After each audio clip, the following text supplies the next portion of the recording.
Lack of serenity is the result of ignorance, of unfamiliarity with the fundamentals of existence, of inexperience or insufficient training.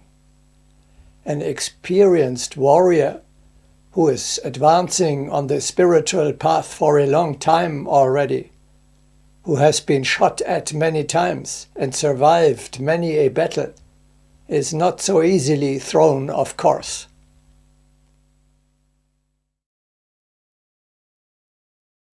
Urusvati understands the significance of the calmness necessary for action. An inexperienced seaman is apprehensive when boarding a ship, but after 10 voyages he astonishes those around him by his calmness. Our actions are full of calmness. Like experienced seafarers, we have passed through countless storms and know how to weather them. To overcome chaos and darkness is our daily task. Calmness is a sober and experienced use of goal-fitting strength. Calmness of action is the highest tension.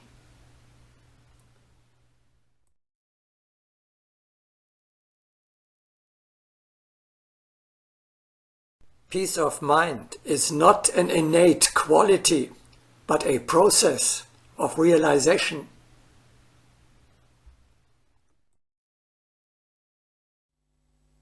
Paraphrasing one of the Master's words about joy, we may say,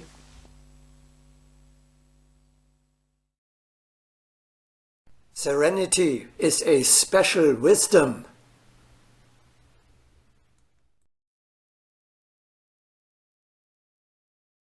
Calmness is the garment of wisdom.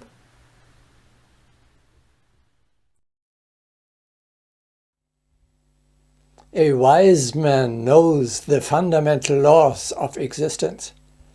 The realization of the beauty, justice, and goal-fitness of the cosmic order fills him with serenity.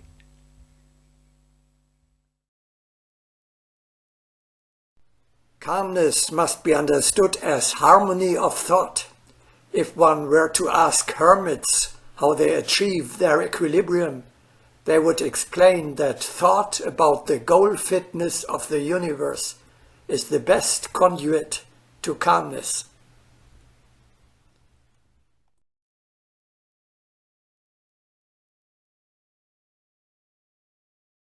Calm is found in the light of truth.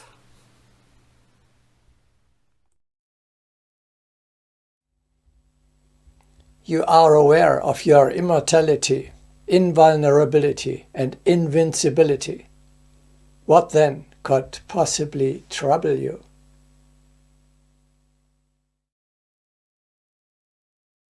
It will be asked what calmness there can be when the world is in convulsion.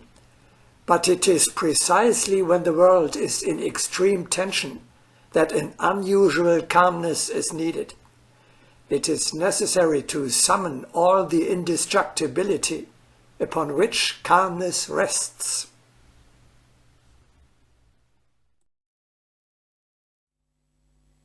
You know, everything that happens to you is necessary and useful for the growth of your spirit.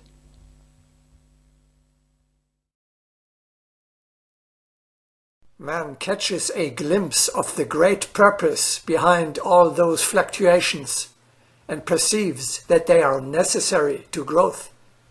Therefore, his time and effort are spent in gaining the power truly to govern his own life, instead of permitting it to be controlled by the elementary forces of life and by the senses and emotions.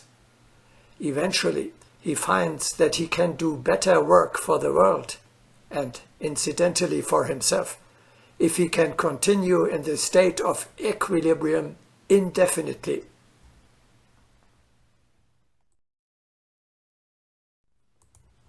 And so he transfers his life energy to a higher plane of life, and does so consciously, whereas the first mentioned man is the sport of the forces which have controlled him even to the end of his life and beyond.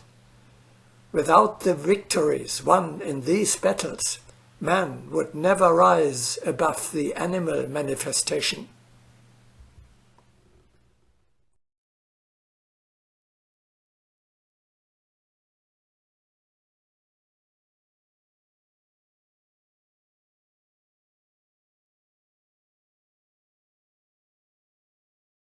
The teacher, first of all, tests his disciples' ability to maintain calmness during times of special tension.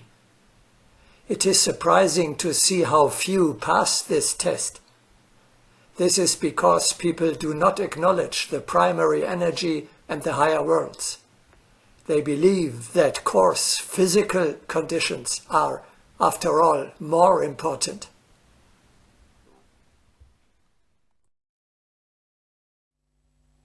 Precisely the apparent trivialities of everyday life are the best area of training and the plainest touchstone.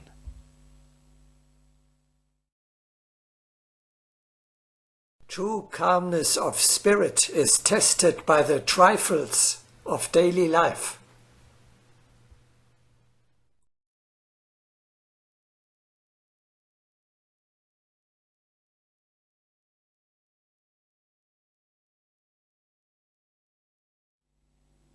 Lack of equanimity comes from egotism, exaggeration of the importance of the mortal personality, and too much involvement in the bewildering goings-on of the earthly world. Serenity is the fruit of an attitude of selflessness and overcoming the world.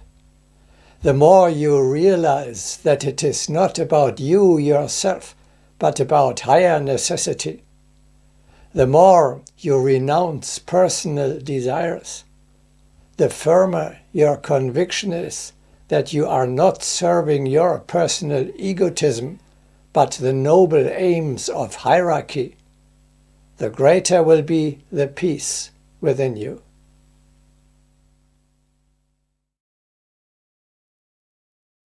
If you would have a clear concept of the state designated true indifference, translate it into the words peace with one's own soul. No man can be at peace with his own soul while there remains a desire ungratified or a hatred unappeased. He who has attained to true indifference has won his crown of immortality. For death of body or of soul comes by the road of desire.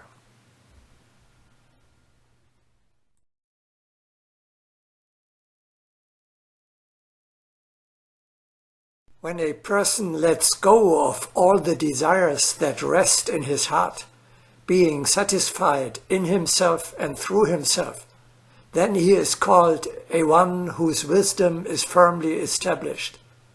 He whose heart does not tremble in pain, who is free from desire for pleasures, free from lust, fear, and anger, is called a wise man whose insight is firmly established.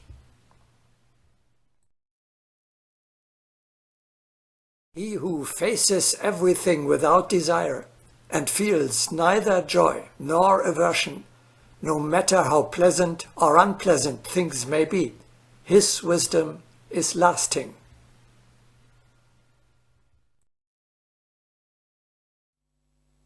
Let go of all your desires and expectations. Then even painful losses and the complete failure of all your efforts will not throw you off course.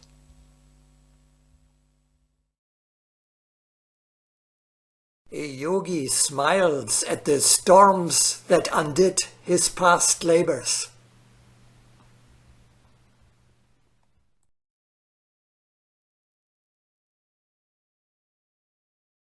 He had nothing to lose because he had left everything. He had nothing to gain, as nothing tempted him. The only thing he wanted was the realization of the divine will.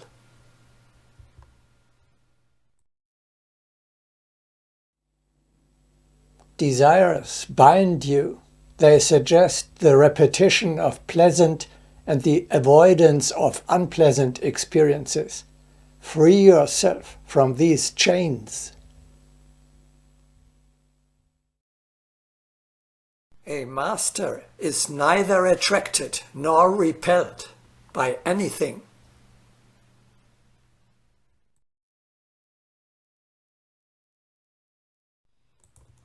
He who, controlling himself, approaches objects with senses that are free from desire and aversion and under his control, attains peace. In peace, he is granted liberation from all pain. The man who abandons all wishes and lives without desire, without self-interest, and without egotism, attains calmness.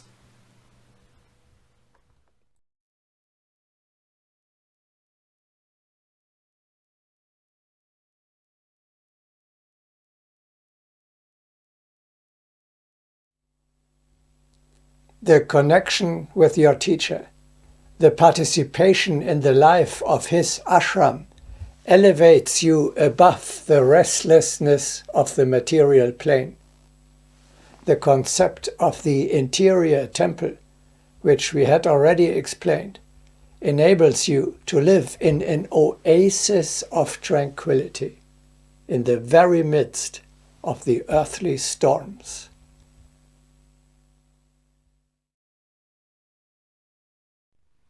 An unshakable consciousness is born of the link with the highest.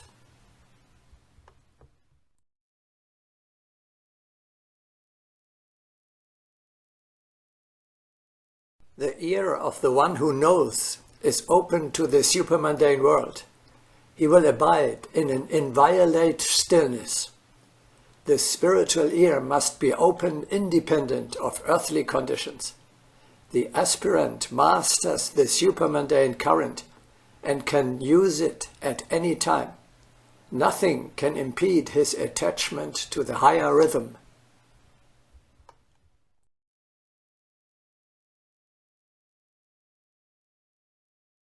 The peace of God comes also to you, if only you remain attached to the supermundane spheres.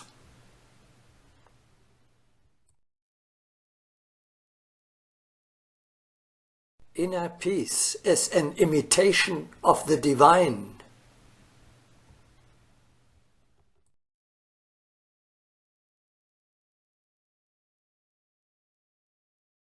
The weight has gone, and in its place is an unspeakable peace, a realization of the God in yourself as in all other things.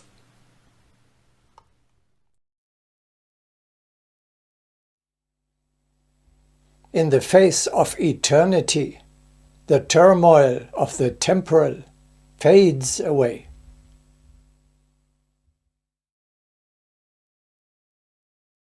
If only the eternal remains present to us every moment, we do not suffer from fleeting time.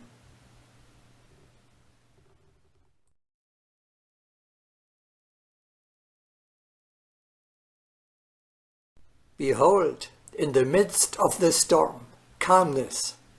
Behold, a soul worthy of eternity.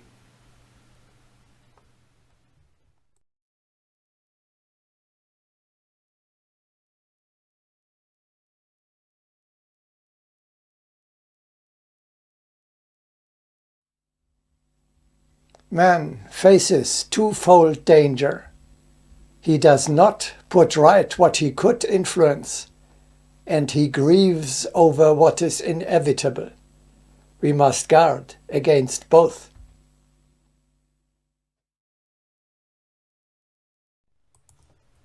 He who fills his days with unwholesome repining, his sleepless nights with longing for that which comes not, neither can come, to him I say, no greater hero is there in life's lists than is he who has recognized the limitations of his mind and body, and with firm decision has uncomplainingly set about making the best of such qualities and circumstances as are his by birthright.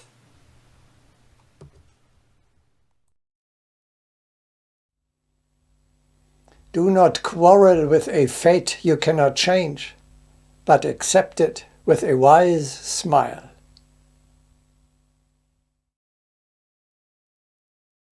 Lord, give me the strength to change the things I can change, the serenity to bear the unchangeable, and the wisdom to distinguish between the two.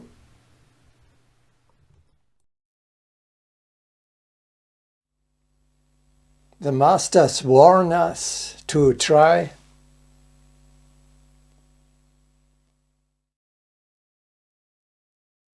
to bend the inflexible to our own crude model of what should be.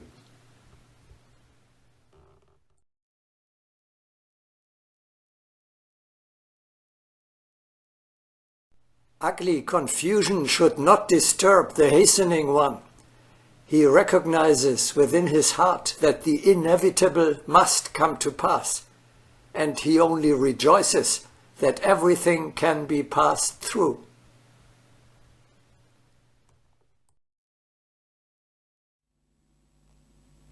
Therefore, the philosopher who was sold into slavery should seek and make use of ways of escape when they present themselves. But if they are not to be found, he must acquiesce without lamentation, complaint, or grumbling to the terrible lot which makes it impossible for him to employ his most valuable faculties.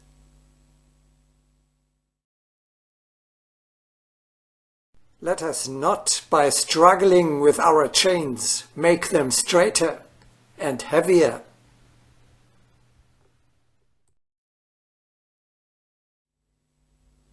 He must learn to bear calmly even the most adverse circumstances.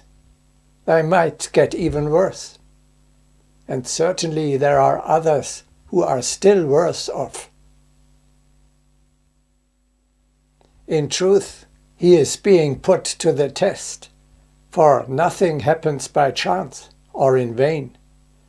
If he were already perfect, slavery would not frighten him. But then, of course, this test would not be necessary either.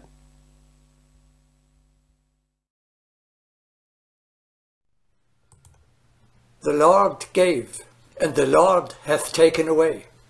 Blessed be the name of the Lord.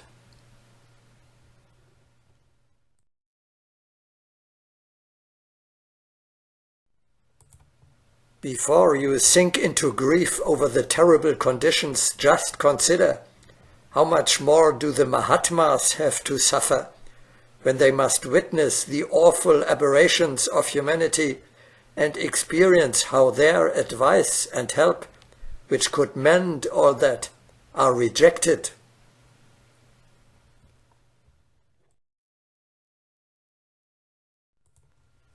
One should not be inordinately grieved, perceiving human darkness. If we should exercise our grief in proportion to this darkness, it would be impossible for us to exist. It is sad to see how people impede their path, but the centuries teach one to assume calmness about the properties of imperfection.